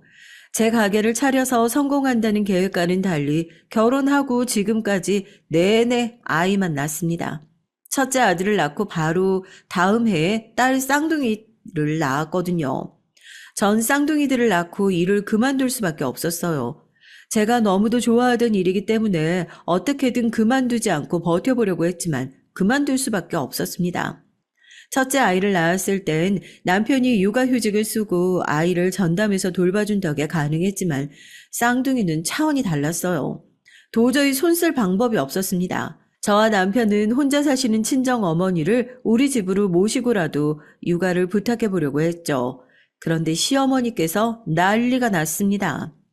그때 마침 동서도 조카를 낳은 지 얼마 안 됐을 때예요. 동서는 주말이면 시어머니에게 애를 맡기러 자주 왔습니다. 그러다가 시어머니가 급하게 나갈 일이 생기거나 힘드시면 저를 부르셨거든요. 제게 셋을 보든 넷을 보든 애를 보는 거야 비슷하지 않냐면서 잠깐만 봐달라고 하셨어요. 큰애 너 그게 무슨 소리냐? 아이 지금 우리 장남더러 처가살이를 하라는 거야? 어머니 처가살이가 아니라 친정 엄마가 저희 애들을 봐주시러 오시는 거죠. 형님 그렇게 안 봤는데 은근 여우네요. 이런 식으로 은근슬쩍 시골에 혼자 사시는 어머니 모시고 올라와서 사시려고요? 대단하다. 동서가 뭘 한다고 아는 척이야? 동서야말로 매일 주말마다 시댁에 애 맡기러 오면서 나한테 할 소리 아닌 것 같은데? 저와 시어머니의 얘기에 동서가 끼는 상황이 너무 싫었습니다. 동서야말로 얄미운 게 여행은 항상 친정 식구랑만 가면서 애는 시댁에다 맡겼어요. 시어머니도 어이가 없는 게 우리 애들은 한 번을 안 봐주셨으면서 동서네 애들은 툭 하면 봐줬다는 겁니다. 아유 딴소리 할 거 없이 내 아들 처가살이는 절대 안 돼. 네가 나가서 벌어봐야 얼마를 번다고 애 셋을 떼어놓고 일을 하니? 그냥 네가 그만두고 애나 봐. 시어머니의 말 한마디 한마디가 비수처럼 가슴에 꽂혔지만 어쩌겠어요. 시어머니의 말이 맞았습니다. 제가 너무 좋아하는 일이긴 하지만 냉정하게 생각해보면 대단하게 돈을 많이 버는 일도 아니고 주말에도 일해야 할 때가 많다 보니까 아이 셋을 키운다는 게 현실적으로 가능하지 않았어요. 전 결국 일을 그만두고 전업주부가 됐습니다. 아이를 위해서는 어쩔 수 없는 선택이었지만 사실 전 너무 아쉬웠어요. 그렇다고 결혼하고 아이들을 낳은 걸 후회하진 않아요. 아이들을 위해선 제가 곁에 있어주는 게 당연한 일이라고 생각했거든요. 이런 상황이다 보니 가족들끼리 모였을 때 제가 얘기에 낄 수가 없었어요. 그날도 주말이었습니다. 시댁에 잠깐 갔는데 막내 동서가 와 있더라고요. 함께 밥을 먹는데 첫째가 너무 칭얼거려서 남편이 아이를 데리고 방으로 갔죠. 좀 달래고 오겠다고요. 그런데 그때 막내 동서가 눈치 없이 듣기 싫은 소리를 하더라고요. 아주버님 일주일 내내 학교에서 애들한테 시달리고 와서 쉬는 날이라도 좀 쉬셔야 할 텐데 쉬는 날까지 애 셋 보느라 너무 고생이 많다. 육아에 쉬는 날이 어딨어? 아빠면 당연히 해야지. 그거야 맞벌이 부부나 그렇게 하는 거죠. 형님은 직업이 주부시잖아요? 그럼 당연히 평일이든 주말이든 형님이 다 알아서 하셔야죠. 동서는 애 하나도 안 낳았으면서 뭘 한다고 그렇게 아는 척을 해? 육아해봤어? 막내 동서는 항상 입에 달고 사는 말이 절대 아이는 안 낳는다는 거였어요. 애 낳으면 몸매도 망가지고 자기 시간도 없다면서 결혼할 때부터 막내 시동생이랑 딩크족으로 살기로 했다나요? 형님, 저 아동학 전공이에요. 제가 애는 안 낳았어도 이론상으로는 형님보다 빠삭해요. 아유, 첫째 너 힘들면 애 데리고 먼저 집에 가라. 괜히 육아 스트레스 풀겠다고 피곤한 막내 앞에서 손윗동서 흉내내지 말고. 어머니, 제가 언제 손윗동서 흉내를 냈다고 그러세요. 동서가 먼저 저를 무시하니까. 어허, 첫째, 너 어디서 감히 시어머니한테 또박또박 말댔구야. 식구들 모인 자리에서 제일 큰 사람이 아주 잘한다. 그만하고 얼른 뒷정리나 해라. 맏며느리가 돼서 동서들을 아우르지는 못할 망정. 어이구. 아버지, 이 사람도 힘들어서 그러는 건데 왜 자꾸 재수씨 편만 드세요? 오늘도 이 사람이 음식 준비도 다 하고 상도 혼자 다 차렸는데. 남편은 주말에도 쉬지 못하고 시댁에 와서 애 보고 살림하는 제가 안쓰러웠는지 시부모님께 한 소리 했습니다. 아이고, 그까지 상 차리고 설거지하는 게 무슨 일이라고. 아무나 하면 되지. 왜 생색을 내고 그러니? 어머니도 그만 좀 하세요. 이 사람도 애 셋 혼자 보느라 고생하는데 도와주시지는 못할 망정 왜 그런 소리까지 하세요? 저를 대하는 시부모님과 동서들의 행동에 남편은 속상했는지 항상 제 편을 들었어요. 그리고 자꾸 이런 식이면 아예 시댁에 오지 않겠다고 엄포까지 놨습니다. 명색이 장남이란 놈이 여자들 일까지 참견하고 그래. 너희 엄마는 아들 셋 키우면서도 학교 일까지 다 했어. 봐라, 너희 셋 다 잘 키워놓고 지금 교장까지 됐잖니. 무슨 어머니가 우릴 키워요. 어머니 학교 일로 바빠서 우리 셋 다 외할머니 손에 컸는데. 남편은 말이 통하지 않는다며 저와 애들을 데리고 그대로 시댁을 나와버렸어요. 전 남편에게 고마우면서도 걱정이 앞섰습니다. 괜히 저 때문에 남편과 시부모님의 사이를 갈라놓은 것 같아서요. 제가 걱정을 하면 남편을 항상 괜찮다고 했어요. 오히려 자신의 가족들 때문에 제가 상처받고 힘들어하는 것 같다고 미안해했습니다. 시부모님이나 동서들과는 잘 못 지내는 건 저도 속상했지만 그래도 아이 셋을 키우면서도 한 번 다투지 않고 남편과는 잘 지냈어요. 남편은 언제나 저를 더 응원해 줬거든요. 어딜 나가봐도 제가 만든 음식보다 맛있는 건 없다면서 항상 절 최고라고 해줬고요. 덕분에 전 용기를 낼 수 있었습니다. 전 집에서 하루 종일 정신없이 아이 셋을 돌보면서도 시간이 날 때마다 새로운 레시피도 연구하고 연습도 많이 했고요. 적고 메모할 시간도 없어서 항상 핸드폰을 켜두고 영상으로 찍으며 공부를 했습니다. 아이들을 안고 업어가면서요. 그럴 때마다 전 제가 만든 쿠키와 빵들을 예쁘게 포장까지 해서 시부모님과 동서에게 가져다 줬습니다. 남편은 가족들한테 그런 소리까지 들어가며 뭐하러 잘해주냐고 했지만 전 괜찮았어요. 항상 저를 응원해주는 남편 덕분인지 전 다른 사람들에게 무슨 소리를 듣더라도 제가 만든 음식들을 함께 나눠 먹는 게 좋았거든요. 그래도 가족인데 자주 얼굴을 보고 지내다 보면 언젠가 자연스레 서로에 대해 이해하고 가까워지는 날이 있겠지 싶었어요. 하지만 그 길 또한 쉽지 않았습니다. 동서들과 거리를 좁히는 게 제 생각만큼 쉽지 않았거든요. 동서 둘은 저 빼고 자주 만나는 것 같더라고요. 같이 저녁도 자주 먹는 것 같길래 한 번은 제가 먼저 같이 밥 먹자고 했습니다. 집으로 초대를 했어요. 제가 최근에 이사를 했거든요. 남편이 조금 한적한 동네로 발령이 돼서 그 김에 작은 주택을 사서 전원 생활을 시작했습니다. 전 작게 텃밭을 꾸몄어요. 제가 인테리어에도 관심이 많아서 하나부터 열까지 다 신경 써서 했습니다.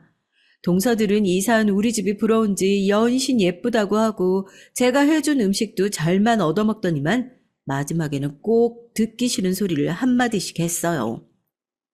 형님은 집에서 노는 게 적성에 맞으시나 봐요. 집도 매일 이렇게 가꾸고 한가하게 쿠키도 굽고 완전 부럽다. 적성은 무슨, 나도 당연히 나가서 일하고 싶지. 그리고 내가 워낙 부지런한 성격이라 애 새 키우면서도 이 정도로 깨끗하게 유지할 수 있는 거야. 그거야 형님이 덜 힘드니까 그런 거죠. 저도 취미로 뭐라도 배우고 싶은데 퇴근하고 들어가면 손 하나도 까딱하기 싫을 정도로 힘들어서 밥도 안 챙겨 먹는다니까요. 맞아. 나도 딱 일주일만 형님처럼 집에서 놀았으면 좋겠다. 그럼 나도 형님네 집처럼 이렇게 예쁘게 해놓고 한가하게 쿠키도 좀 구울 텐데. 형님도 SNS 같은 거 해보시지 그래요. 요즘 할 일 없는 아줌마들 많이 하던데. 할 일이 없기는 하루 종일 바빠서 앉아서 밥 먹을 시간도 없는데. 듣다 저도 너무 짜증나서 동서에게 한마디 하려던 그때였습니다. 막내 동서가 뒤에서 뭐라고 혼자 중얼거리는데 너무 작게 말해서 무슨 소린지 모르겠더라고요. 그래서 제가 막내 동서에게 뭐라고 한 거냐고, 나한테 말한 거냐고 물었죠. 그러자 대뜸 막내 동서가 소리까지 내며 웃더라고요. 그러더니 하는 말이 어이가 없었습니다. 아, 맞다. 저도 모르게 그만 영어로 얘기했네요. 저랑 둘째 형님은 만나면 가끔 영어로 얘기하거든요. 옛날에 유학할 때 생각도 나고 해서요. 동서가 영어로 얘기해서 못 알아들은 게 아닌데 동서는 제가 영어를 몰라서 못 알아들었다고 생각하는 것 같더라고요. 어이가 없었습니다. 말이 좋아 유학이지 둘 다 부모님 도움받아 장학금 내고 이름도 못 들어본 대학에서 돈 주고 학위 따온 걸 제가 뻔히 아는데 잘난 척이 아주 하늘을 찌르더라고요. 곧 죽어도 영어 못 알아들었다고는 말하기 쪽팔리나 봐요. 막내 동서는 제가 못 알아듣는 줄 알았는지 다시 영어로 큰 동서에게 얘기를 하더군요. 어이가 없었어요. 동서는 그래도 미국에서 한 3년 있었다고 하지 않았어? 발음이 영. 하긴 3년 살았다고 원어민 같아질 거면 개나 소나 다들 미국에 있다 왔겠지. 형님, 그게 무슨 뜻이에요? 제가 개나 소라는 거예요? 어머, 내가 동서한테 한 말 일리가 있어? 동서는 영어를 잘하는데 한국말을 잘 못 알아듣나 봐. 저의 의도는 분명 동서들과 친하게 지내고 싶은 마음에 초대한 거였는데 제 마음처럼 되지 않네요. 손바닥도 마주쳐야 소리가 나는 거니까요. 동서들은 저랑 잘 지내고 싶은 마음이 조금도 없는 것 같았습니다. 그래도 막내 동서 덕분에 제가 한 가지 깨달은 건 있었어요. 바로 SNS요. 막내 동서 말대로 저도 한번 도전해볼까 싶었습니다. 그러던 어느 날이었어요. 쌍둥이들을 데리고 마트에 갔다가 시아버지가 좋아하시는 단감이 나왔더라고요. 저도 이게 병입니다. 시댁 식구들 중에 제 생각하고 제 걱정해주는 사람 아무도 없는데 전 생각하지 않으려고 해도 뭐만 보면 꼭 시댁 어른들이 생각났죠. 특히나 제가 아버지가 일찍 돌아가셔서 그런지 뭔가 시아버지께서 좋아하시는 것들을 보면 그냥 지나치질 못했어요. 결국은 마트에서 단감 한 박스를 사서 시댁에 들렀습니다. 그런데 집이 아무도 안 계신지 조용하더라고요. 전 주방에 단감만 놓고 나올 생각이었죠. 그때였습니다. 제가 주방에 단감을 놓고 나오는데 쌍둥이들이 화장실 앞에서 소리를 지르더라고요. 전 놀라서 화장실로 달려갔죠. 그런데 글쎄 시아버지께서 화장실에 쓰러져 있었어요. 쌍둥이들의 울음소리에 정신을 차린 전 마음을 가다듬고 곧바로 구급차를 불렀습니다. 그리고 시어머니와 남편에게 차례로 연락을 했고요. 제가 바로 응급실에 가 있을 테니 그쪽으로 오라고요. 시아버지는 심근경색이었어요. 조금만 늦었으면 정말 큰일 날 뻔했다네요. 시아버지는 응급실에 도착하자마자 응급으로 심혈관 수술을 받았어요. 며칠 중환자실에 계시는 듯 했지만 빠르게 수술한 덕분에 다행히 경과는 좋았습니다. 일반 병실로 옮기게 되니까 한시름 놓게 되더라고요. 그런데 문제가 생겼어요. 시아버지께서 2주 정도 더 입원을 하셔야 됐는데 시아버지께서 절대 간병인과는 못 있겠다고 하시는 겁니다. 당시에 코로나 때문에 병실에 들어올 수 있는 보호자는 딱 한 명밖에 안 될 때였죠. 보호자 한 명이 간호하기 시작하면 2주 동안 꼼짝없이 한 명이 계속해야 하는 거였어요. 시어머니는 학교 교장이시다 보니 그렇게 길게는 학교를 비울 수가 없었고요. 방학이면 몰라도 학기 중이다 보니까 남편과 시동생도 다 안 됐습니다. 시아버지께서는 교수로 일하는 막내 시동생이 간호를 해줬으면 하셨죠. 본인도 같은 대학에서 교수로 계셨기 때문에 학교의 상황을 얘기하면 학교에 당연히 들어줄 거라면서요. 그런데 일이 이상하게 흘러갔습니다. 막내 시동생도 병원에 들어가기 싫어하는 눈치였고 결정적으로 막내 동서가 반대를 했어요. 아버지도 아시잖아요. 저 예민해서 잠자리만 바뀌어도 잠도 잘 못 자고 혈압도 있어서 무리하면 안 되는 거. 절딱선이 없는 자식아. 아무리 그래도 아버지가 큰 수술 받고 입원하는데 지금 잠자리가 문제야. 시아버지는 아들이 셋이고 며느리가 셋이나 있는데 당신이 이런 대접을 받아야 하는 거냐고 속상해 하셨죠. 결국은 남편까지 나서서 막내 시동생에게 얘기를 했습니다. 상황이 어쩔 수 없으니까 이번만 좀 고생해달라고요. 그러다 막내 동서가 벌떡 일어나 성을 냈어요.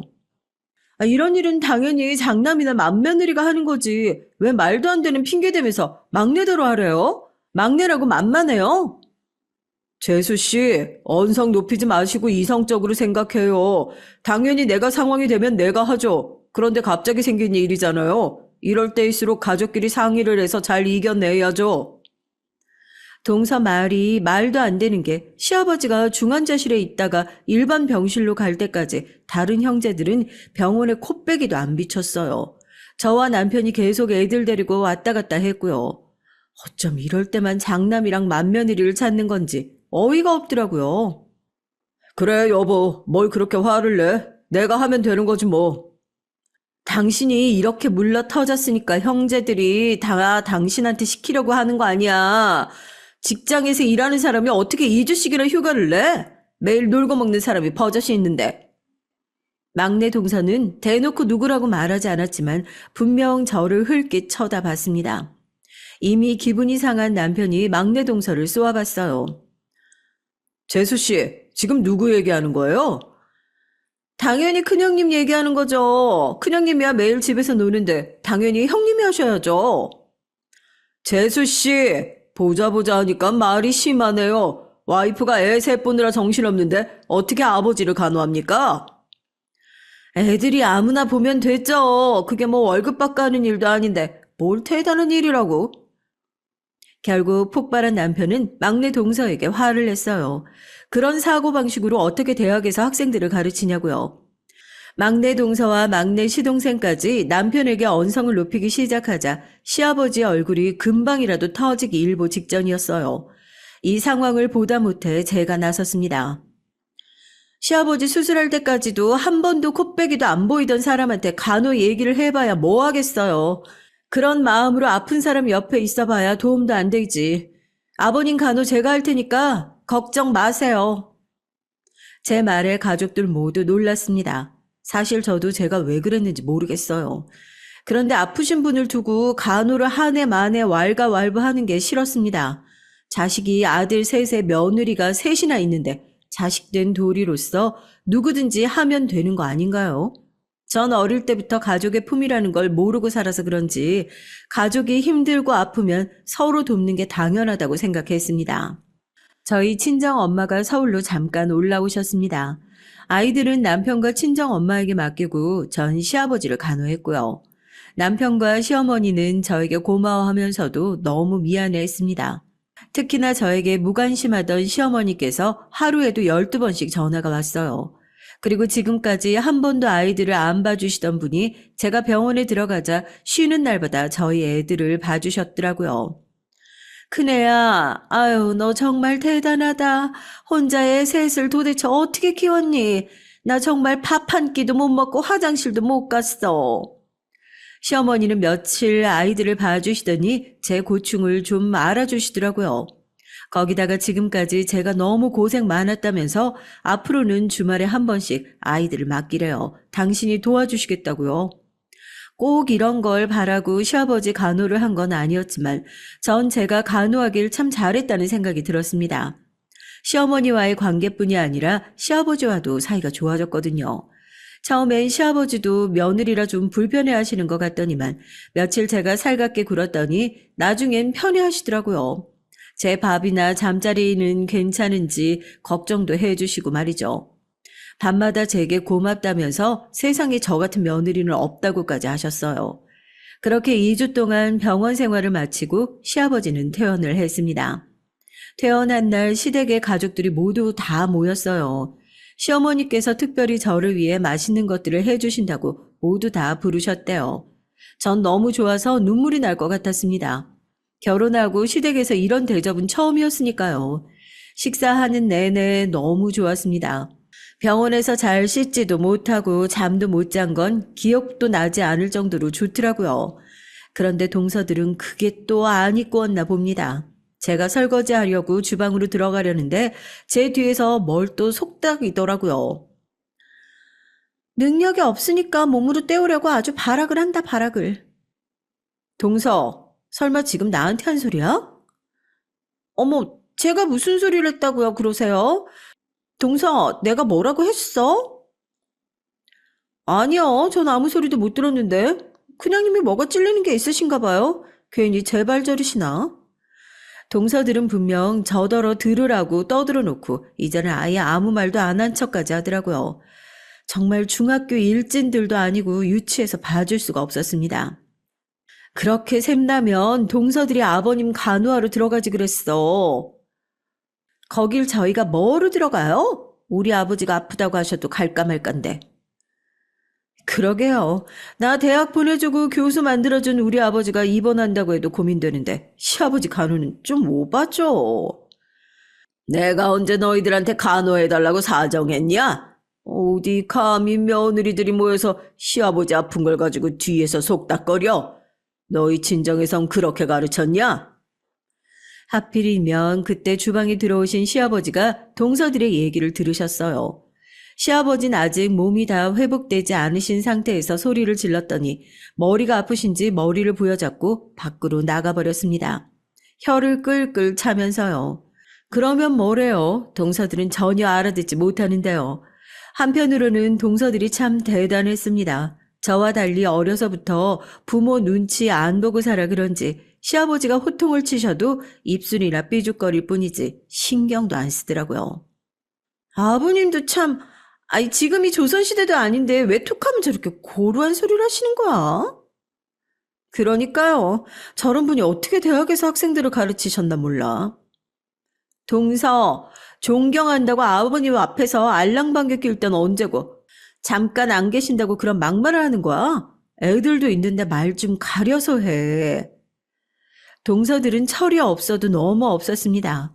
아무리 결혼 전까지 부모 그늘에서 사랑만 받고 컸어도 그렇지 저건 사랑을 많이 받아서가 아니라 그냥 개념이 없는 것 같았어요. 대학에서 학생들을 가르칠 게 아니라 본인들이 한참은 더 배워야 할 것 같았습니다. 그러던 어느 날이었습니다. 그날은 시아버지의 칠순생신 파티 날이었어요. 파티 준비는 제가 다 맡아서 했습니다. 시부모님은 누가 준비하든 상관없으신 것 같았지만 파티 준비만큼은 제가 하겠다고 먼저 나섰어요. 파티만큼은 자신 있었거든요. 저는 만반의 준비를 다 했습니다. 집에서 지인들을 불러 간단하게 식사하고 싶으시다는 시부모님의 의견에 맞게 제가 이것저것 준비해서 집안을 꾸미고 음식도 전부 다 제가 준비했어요. 첫째야, 아유, 이걸 다 정말 네가 준비한 거야? 아유, 누가 보면 업체라도 부른 줄 알겠다. 제가 워낙 꾸미고 만드는 걸 좋아하잖아요. 음식도 제 나름대로 준비해봤는데 어머님이 맛 좀 한번 봐주세요. 시어머니는 제가 한 음식을 보고 입을 쩍 벌리셨어요. 이렇게 많은 걸 어떻게 혼자 다 했냐고 너무 고생했다고 손을 잡아주셨죠. 몇 달 전까지만 해도 상상할 수도 없는 일이었습니다. 그래도 제가 시부모님을 위해 마음 쓴 게 통하는 것 같아 기분이 좋았어요. 시아버지께서 교수로 계실 때 함께 학교에 계셨던 직원분들도 오신다고 해서 이것저것 신경 쓰긴 했는데 한 달 전부터 준비한 보람이 있었습니다. 전 마지막까지 실수하지 않기 위해 접시며 물잔 하나하나까지 꼼꼼하게 확인을 했어요. 그런데 그런 제 모습이 또 동서들 눈에는 예뻐 보일 리가 없었죠. 동서들은 저를 아주 탐탁지 않아 하는 눈으로 쳐다보더니 결국 또 제 신경을 거슬리게 하더라고요. 돈 주고 사람 부르면 될 일 가지고 뭘 이렇게 유난을 떠셨어요? 형님은 누가 보면 며느리가 아니라 시녀인 줄 알겠어요? 동서는 형님한테 시녀가 뭐야? 이벤트회사 직원이면 몰라도 도대체 뭐가 재밌다는 건지 동서들은 자기들끼리 떠들며 웃어댔습니다. 재수없는 동서들이 저러는 게 뭐 하루 이틀 일인가요? 이제는 놀랍지도 않았죠. 시녀든 이벤트 회사 직원이든 뭐면 어때? 아버님 어머님이 좋아하시면 그걸로 된 거지. 전 아무렇지 않다는 듯 웃었습니다. 그래도 시아버지 생신날인데 며느리들끼리 굳이 얼굴 붉혀봐야 좋을 거 없으니까요. 제가 손님들을 맞이하러 나가려던 그때였어요. 이 망할 놈의 동서년들이 둘이 또 제 뒤에서 영어로 떠들었습니다. 이젠 속닥거리는 정도가 아니라 아주 만천하에 다 들릴 정도로 실실 웃으면서 떠들어댔어요. 시부모님이 며느리 대접 좀 해준다고 아주 신나서 꼬리 흔드는 것 좀 봐라. 누가 보면 이 집에서 키우는 애완견인 줄 알겠네. 내버려 두세요. 배운 거 없이 멍청해서 굳이 지가 강아지든 시녀든 하겠다는데 저희 대신해서 알아서 다 해주면 저야 좋죠 뭐. 하긴 고저리 집에서 애나 키우던 아줌마가 손님들이 있는데 나서봐야 말도 못 섞을 텐데 차라리 그냥 주방에 처박혀서 음식이나 나르라고 하지 뭐. 가만 보면 동서들은 생각만 짧은 게 아니라 말귀도 잘 못 알아듣는 것 같아요. 제가 그렇게 제 뒤에서 저를 가지고 속닥거리지 말라고 여러 번 경고했는데 끝까지 못 알아듣고 눈치 없이 굴더라고요. 던 참아줄 수가 없었습니다. 이 거지 같은 년들에게 본때를 보여줘야겠더라고요. 눈에는 눈, 영어에는 영어였습니다. 큰 동서는 그나마 국립대 나왔다고 그랬고 막내 동서는 경기도에 있는 대학 나왔다고 했지? 어느 대학이라고 했더라? 동서들에게 바짝 다가가서 제가 영어로 말했더니 둘 다 적잖이 놀란 것 같더군요. 입까지 해벌쭉 벌리고요. 제 발음이 워낙 좋으니까 놀랄만도 했습니다. 뭐예요? 대학도 안 나온 형님이 왜 그딴 걸 물어보고 그래요? 잔뜩 당황한 동서들은 그제야 정신 차리고 한국말로 말을 하더라고요. 동서들은 쪽팔리지도 않아? 그런 깡통 대학 나와서 교수랍시고 떠들고 다니는 거? 뭐라고요? 형님, 지금 말 다 했어요? 깡통 대학이라뇨. 친정 부모님 백으로 대학에서 애들 좀 가르친다고 동서들이 뭐라도 되는 것 같아? 나 같으면 창피해서 어디 가서 대학 교수라고 말도 못하겠다. 웃기고 있네. 부모 복이든 뭐든 그것도 다 내 복인데 뭐 어때요? 우리야 대학이라도 나와서 교수 소리라도 듣지. 형님은 고졸 주제에 어디서 감히 깡통대학 소리를 해요? 동서, 내비둬. 형님이 얼마나 속상하시면 저러겠어. 자기는 고졸에 매일 애셋한테 시달리면서 시댁 종노릇이나 하고 있는데 우리는 다 대학 교수에다가 시부모님 앞에서 할 말 다 하고 사니까 자존심 상할 만하지. 마음씨 넓은 우리가 참고 이해하자. 뭐야? 이년들이 가만히 있으니까 사람을 아주 띄엄띄엄 보네. 전 무식한 동서들을 도저히 인간적으로 대해줄 수가 없었어요. 어머 형님, 아무리 무식해도 그렇지 인연이 뭐예요 인연이? 무식한 건 니년들이지 이년들아. 어디서 개똥 같은 대학 나온 것들이 내 앞에서 명함을 내밀어? 나 서울대 의대 다닌 여자거든? 전 결국 폭발해버리고 말았습니다.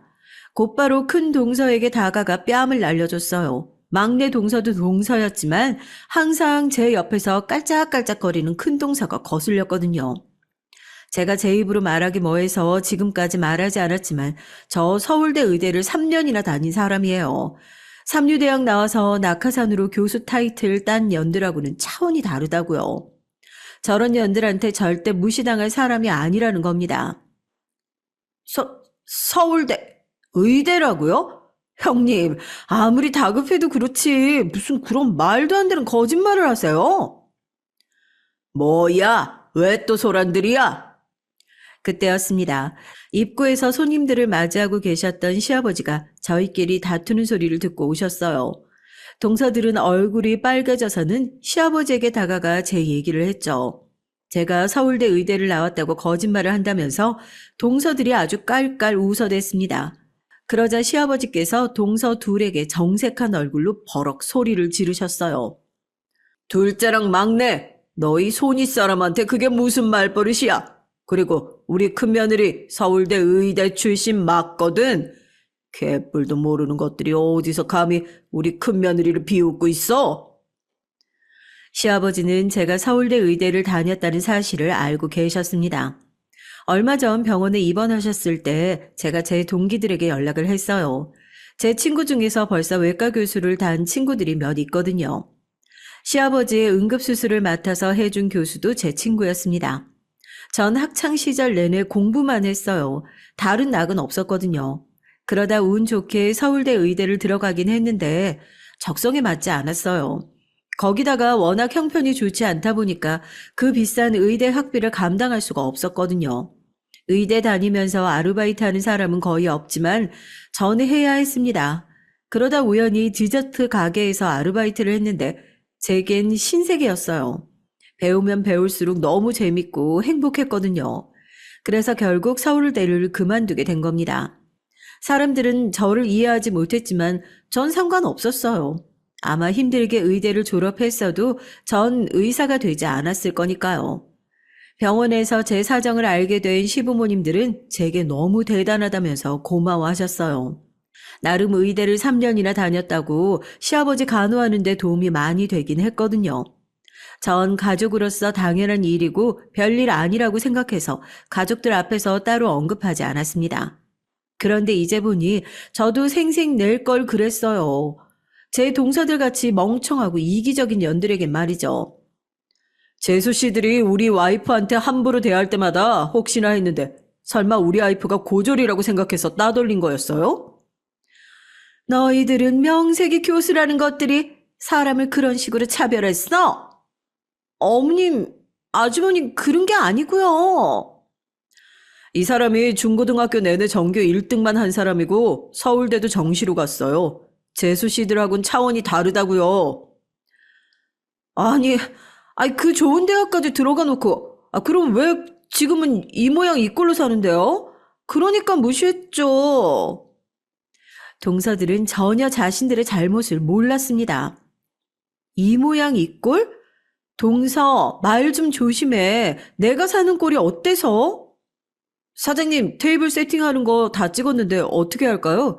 음식이 나오는 건 조금 이따가 찍을까요? 사장님이라니 누가 사장님이에요? 동서들은 무슨 덤앤더머처럼 둘이 동시에 눈을 동그랗게 떴습니다.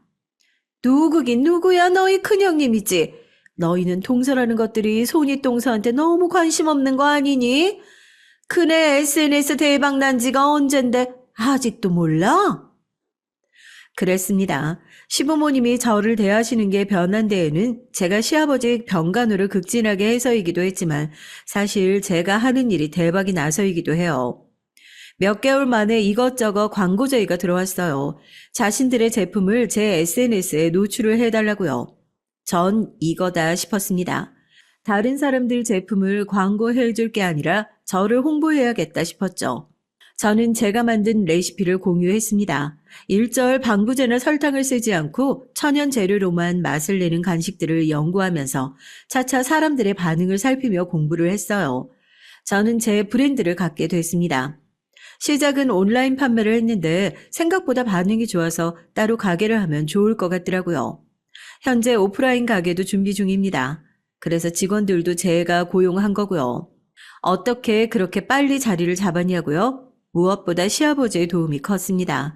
남편이 제 자랑을 하면 제가 SNS에서 판매하는 간식들이 반응이 좋다고 하자 단번에 시아버지께서 투자를 하시겠다고 하셨거든요.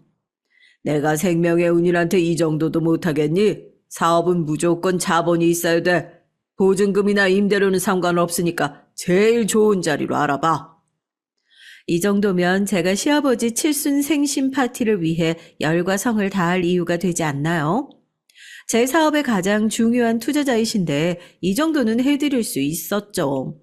그리고 무엇보다 오늘 아버님의 생신 자리에서 선보인 음식들은 다 제 가게에서 판매할 것들이기 때문에 시식회나 다름없었습니다. 그래서 제 직원들이 함께 사진도 찍고 영상도 만들고 있는 중이었어요. 이 사실을 뒤늦게 알게 된 동서들은 아주 난리가 났습니다. 대놓고 말할 수는 없겠지만 시부모님께 서운한 티를 내더라고요. 아버님, 저희도 똑같은 며느리인데 어쩜 큰형님한테만 그렇게 큰 금액을 투자하실 수가 있어요? 저희 너무 서운해요. 당연히 저희한테도 공평하게 해주실 거죠? 얼씨구, 너희들 치매냐? 나 병원에 있을 때 했던 말 기억 안 나? 시부모님은 장남이랑 맏며느리가 모시는 거라며 힘든 건 맏며느리가 다 하고 좋은 거는 공평하게 나누라는 법이 세상에 어디 있다니? 난 그때 이후로 우리 큰며느리한테 아버지가 되어주기로 했어. 너희도 억울하면 너희들 아버지한테 해달라고 해. 시아버지는 아주 단호하셨습니다. 전 정말이지 속이 다 후련했어요. 그날 이후로 어떻게 됐냐고요? 180도 달라진 시댁에서의 제 위치를 파악한 동서들은 더는 저를 무시하지 않았습니다. 심지어 제 SNS를 팔로우하면서 인증샷까지 보내더라고요.